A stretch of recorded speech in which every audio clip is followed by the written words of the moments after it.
This is the outback of Britain, wild, remote, and still largely undiscovered by holidaymakers. A perfect place to end this series of Wish You Were Here because it sums up so much about holidays at home.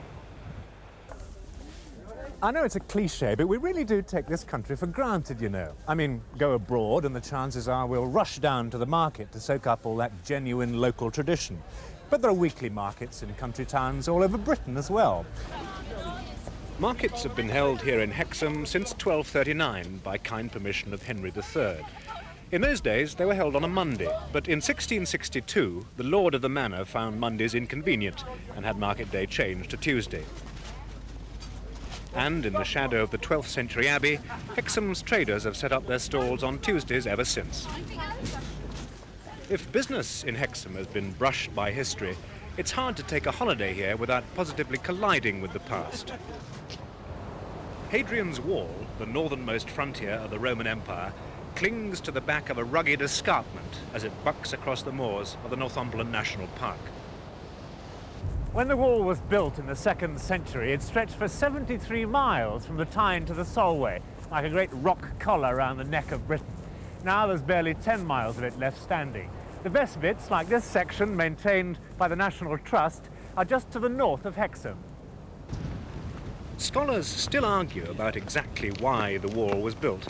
Between 7 and 10 feet wide and originally 21 feet high, it was certainly an unnecessarily massive defence against the poorly armed barbarians to the north. Part of the tremendous fascination of the wall is its mystery. In spite of all the research that's been done on Roman Britain, there's still a great deal left to the imagination.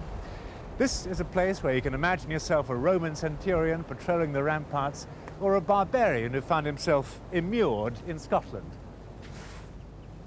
It's a reconstruction, the only full-sized replica that's been attempted.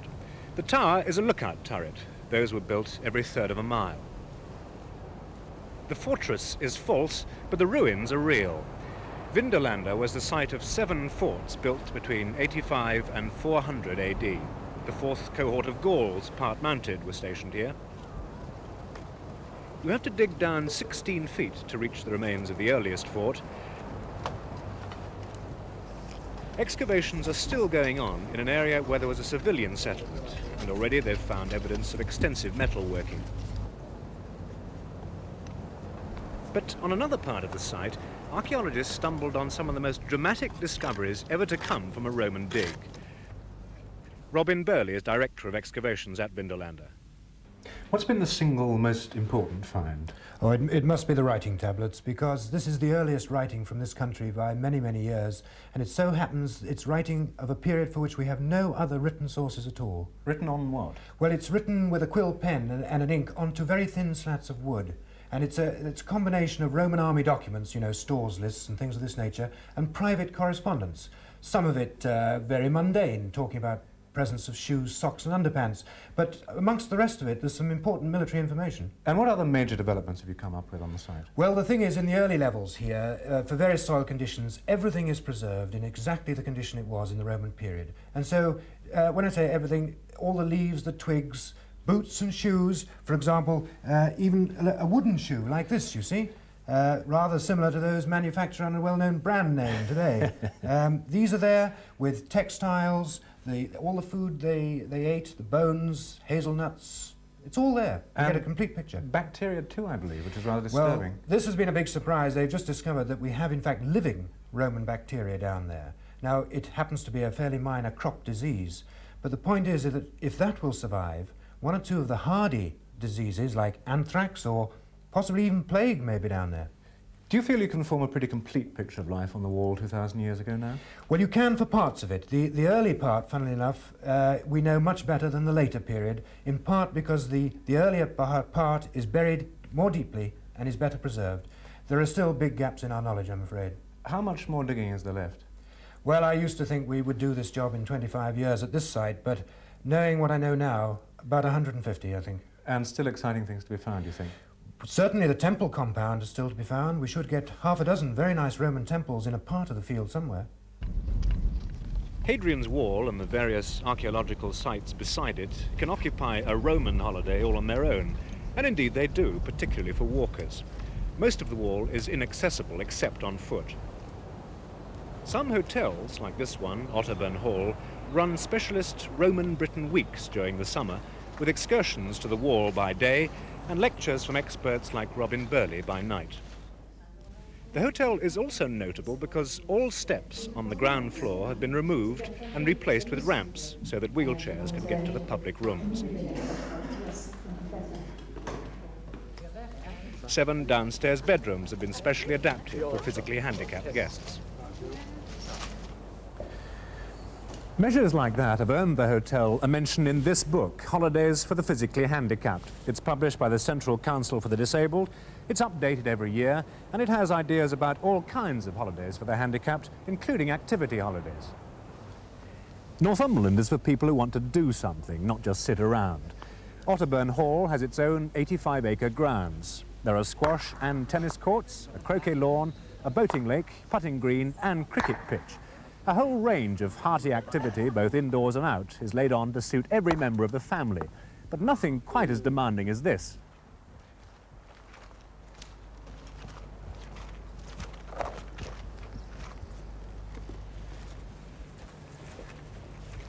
It seems a furious way to relax, doesn't it? The sport's known as Orienteering, and it's really a bit like car rallying without the car, because success comes as much from pinpoint navigation as it does from fleetness of foot.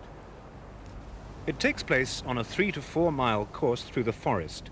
All the runner gets is a series of checkpoints marked on a large-scale map. He has to find the quickest way round them, and at each one punches a card to prove he's been there. Orienteering is offered by most of the activity holiday centres up here in the north.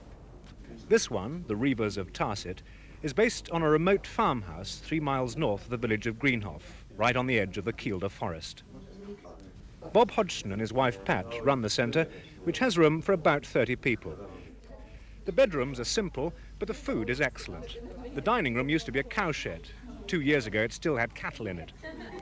There's a booming demand for any kind of activity holiday, a demand, incidentally, that foreign holidays haven't yet caught up with.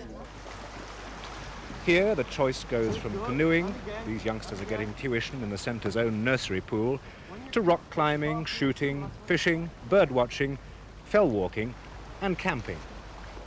A week's holiday with the Reivers of Tarset, including bed and breakfast, dinner and packed lunches, costs £55. There's no need to be madly energetic. You can come here simply for peace and quiet.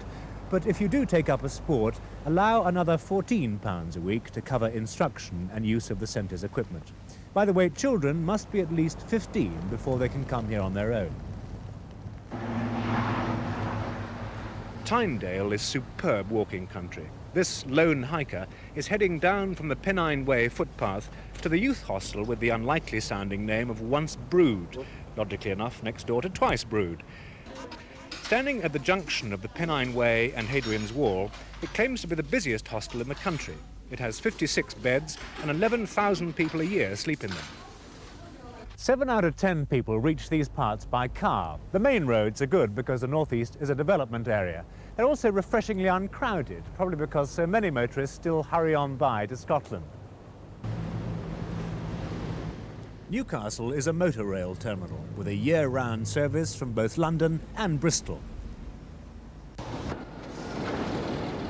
Intercity trains can get to London in 3.5 hours, and there are still enough local trains left to make a Ranger ticket worthwhile. Around £10 buys a week's unlimited travel all round Northumbria and out to Carlisle.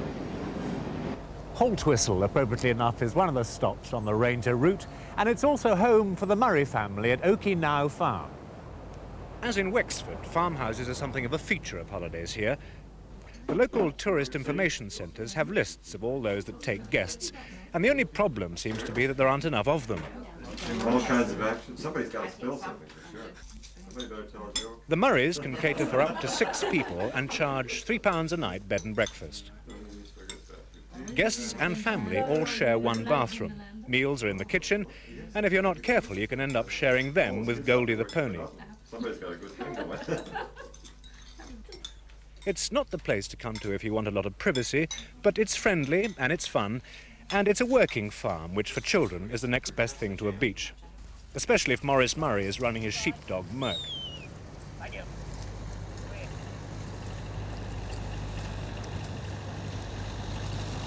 Wait a minute. I do. Just as farmers are supplementing their incomes from tourism, so are universities. Henderson Hall is one of the halls of residence at Newcastle, which in turn is one of 20 British universities and colleges offering summer holiday accommodation. It provides what you might call a degree of comfort. For £7.56 a night, you get a bed in a fairly Spartan student's room, the use of a communal bathroom, and breakfast and dinner in a refectory. A week's half board, again that's dinner, bed and breakfast, costs £45, with around a third off for children. Though there's a small gas ring for tea making on each floor, Newcastle doesn't yet have any self-catering facilities, unlike a number of other universities in the scheme.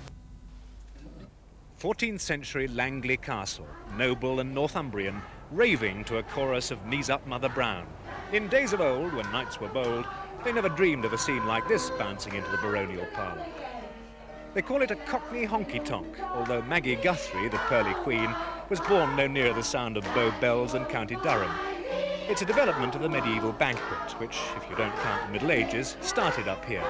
But medieval banquets are 8 years old, and Langley Castle's moved on to Cockney honky-tonks.